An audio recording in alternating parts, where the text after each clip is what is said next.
My husband left me for my mother, only to find out that she didn't inherit anything and climb back into bed with me while I got everything. Hi, I'm in a bit of a pickle, as my crazy mother and equally stupid soon-to-be ex have joined forces to completely destroy my inner peace in order to satisfy their own greed. I wish I could talk about this with my friends, but it's too personal and awkward to discuss it with people I know in real life. In real life, believe me, you'll understand why I say that. Once I tell you guys what I've been through, I won't have much family to talk to, so I can't talk to anyone else either, so I'm turning to the Reddit community here, mainly to get this off my chest and also to make sure I'm not the bad guy here, unlike what I believe. It all started 2 weeks ago, when my husband of 3 years, we'll call him Kevin, suddenly told me he wanted to break up with me because he had developed feelings for my mom. Yes, you read that right, I'm not joking. Believe me, I was as shocked as you are right now, and I was definitely sicker than you when he admitted to having an affair with her for 3 months. I never noticed because I was always busy with work and his behavior never raised any suspicions in me, so I simply didn't notice. My mother is only 20 years older than me, I'm 27 and my mother is 47. My mother got pregnant while she was at university, but my father was never involved. The day my mother told my father she was pregnant, he broke up with her and even tried to make her terminate the pregnancy. But my mother wanted to find an excuse to drop out of school at that time, so she decided to give birth to me no matter what, and told my grandmother that she wanted to become AS because my grandparents were rich enough to let her do so. But they were still not happy with her decision to drop out of school, and after I was born they tried to get her to go back, but she refused. Instead, she tried many careers before finally settling on interior decorating. She is not an interior designer, she doesn't design anything, she just advises people on where to place furniture and how to decorate a room to make it visually appealing. It's a rich people's event, so she's very good at it. She's not a qualified professional, but since my grandfather was a famous real estate agent, he would find her work. My mother is the most boastful and unreliable person I know. She's really lucky because she comes from a wealthy family, otherwise she'd be on the streets. I was practically raised by my grandparents because my mother didn't have enough time for me. She wasn't busy working, but socializing. When I was little, I even thought for a while that my grandparents might actually be my real parents and my mother my sister or something. That was my childhood. When I was a teenager, I had no hope for my mother because she was still like she used to be. When I was in 7th grade, my grandfather died, and then it was just me and my grandmother against the world, including my mother, because most of the time she was a complete pain in the ass. I mean, if you as a 15-year-old have to explain to your mother why she shouldn't go to Iceland with a guy she met on Tinder 2 days ago, then you know what my teenage years were like. She was a complete idiot who never cared about the impact of her actions on others, not even her own family. My grandmother had repeatedly warned me that I would be on my own after she died, because my mother would never help me. So I worked my butt off and eventually made it to the top of my company because I didn't want anything to be a fluke. I'm the COO of the company, and I make twice as much as he does, the sales director of a small company, but I never belittle him or make him feel inferior. Partly because I graduated from one of the best business schools in the state and interned at the company where I now work. Thanks to my grandmother, who taught me humility and not to be so opinionated like Kevin and my mom. Even if I'm not sure about something. I met my husband about 5 years ago at a mutual friend's birthday party, and we hit it off like a house on fire because we had so many common interests. We dated for 2 years, and when he proposed, I said yes without hesitation. He's a good guy, or at least I thought so at the time. He always joked that my mother was hot, which wasn't entirely untrue.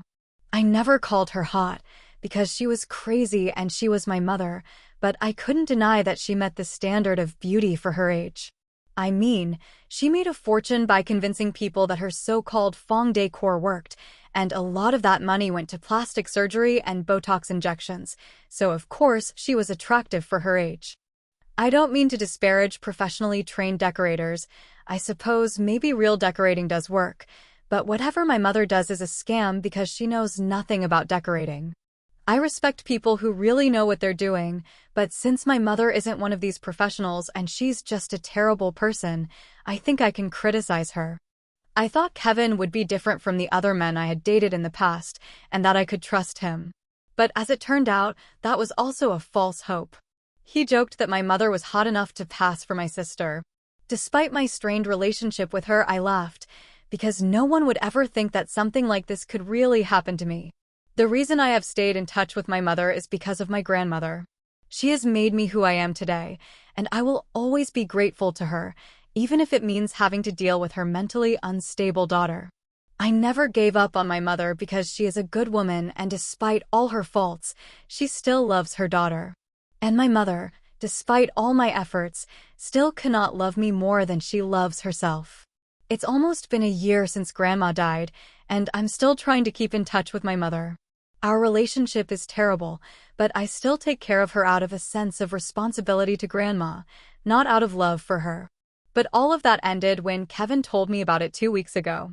I had returned from a business trip that night, and he asked me to sit down and told me in all seriousness that he was in love with my mother and that they wanted to be together.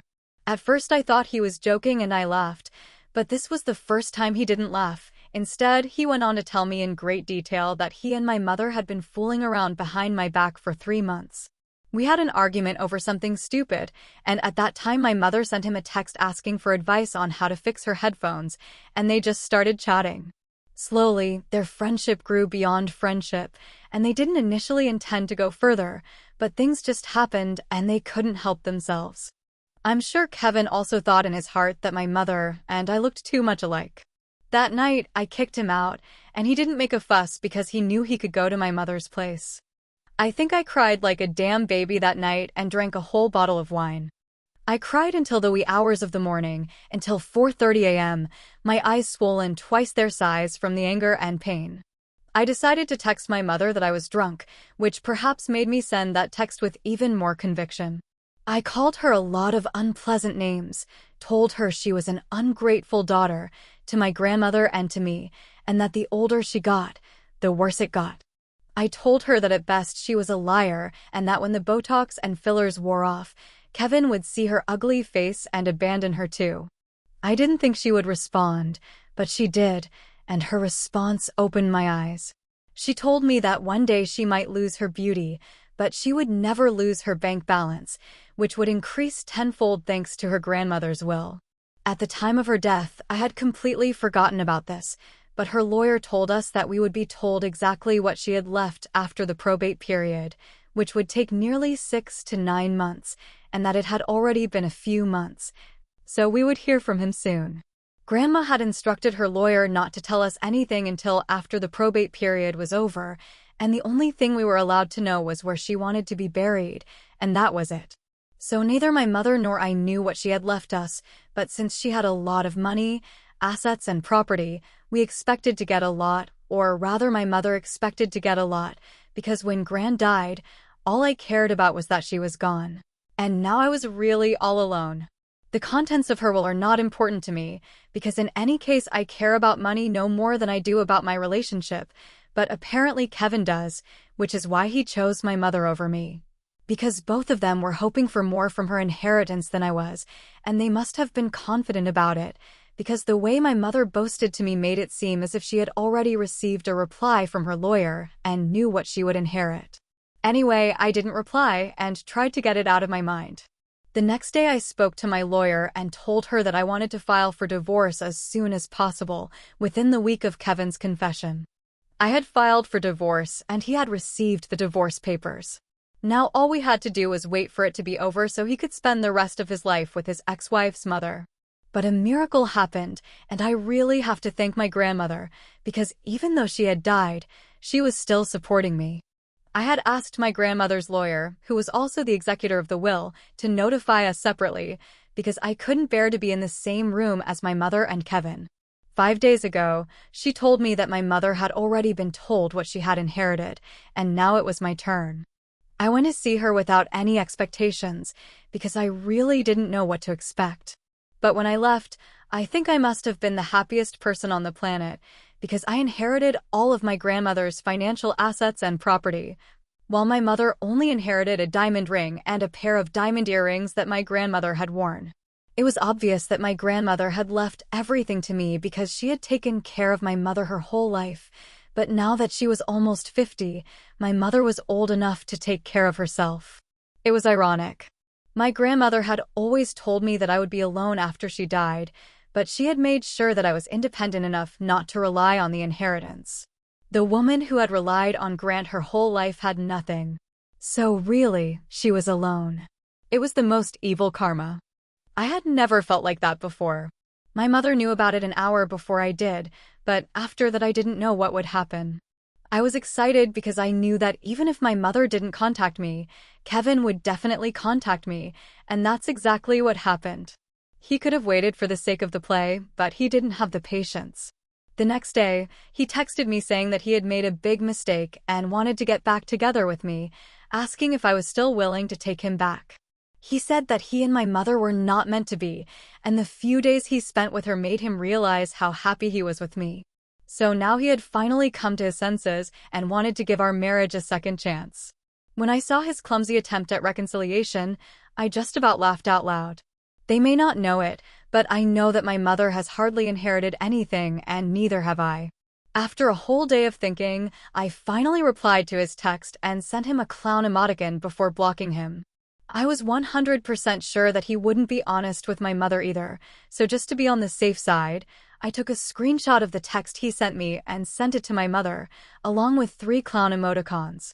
After that, I turned off my phone because I didn't want to deal with any of the inevitable drama that was about to unfold, and instead chose to watch Netflix and enjoy my evening without Kevin or my mom bothering me. The next morning, I learned the consequences of the text. The daughter of my mom's next-door neighbor told me what had happened. My mom still lives in the house where she grew up, FYI. My grandfather left the house to his wife and daughter, so after my grandfather died, my mom continued to live there.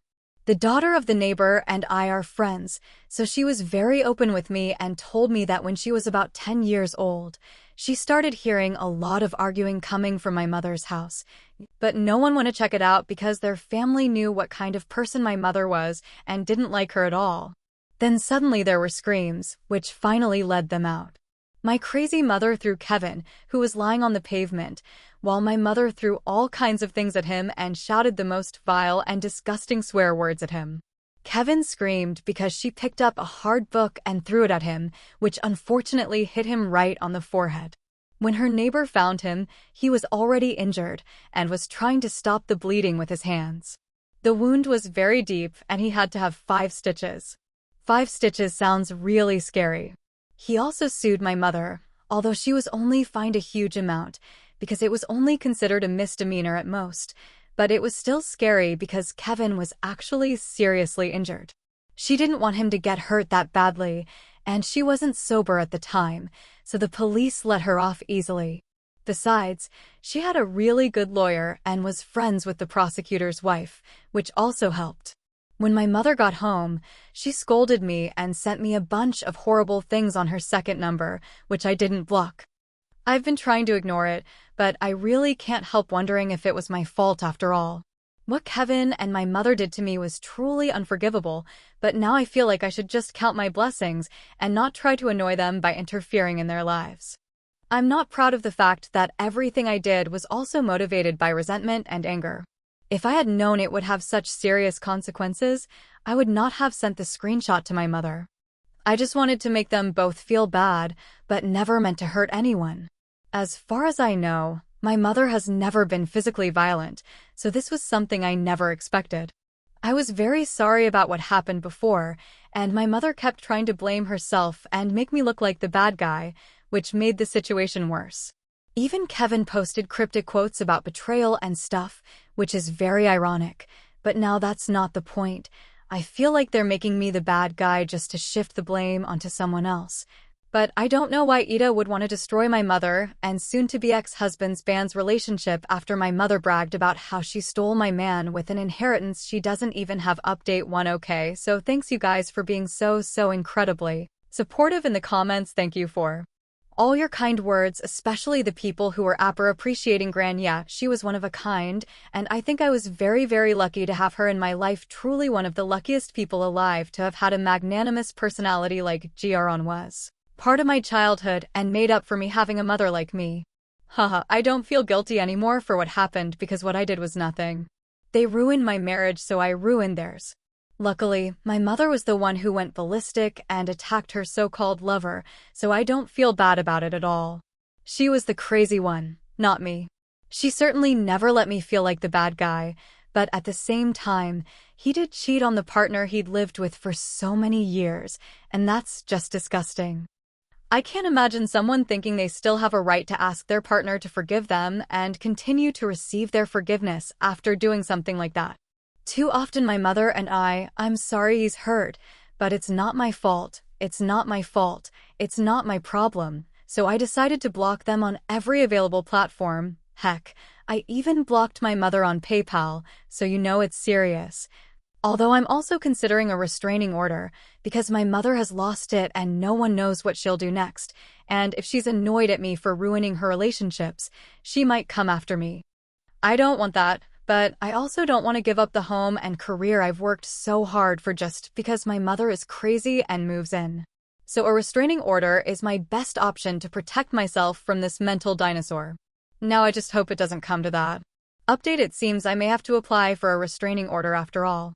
I have completely ignored my mother for nearly 2 weeks now and am starting to move on. Kevin also responded to my divorce petition and he didn't contest it, so it feels like everything is back on track.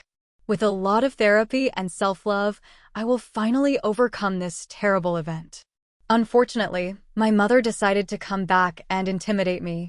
Yesterday, I found her waiting for me in the front yard right in front of my house.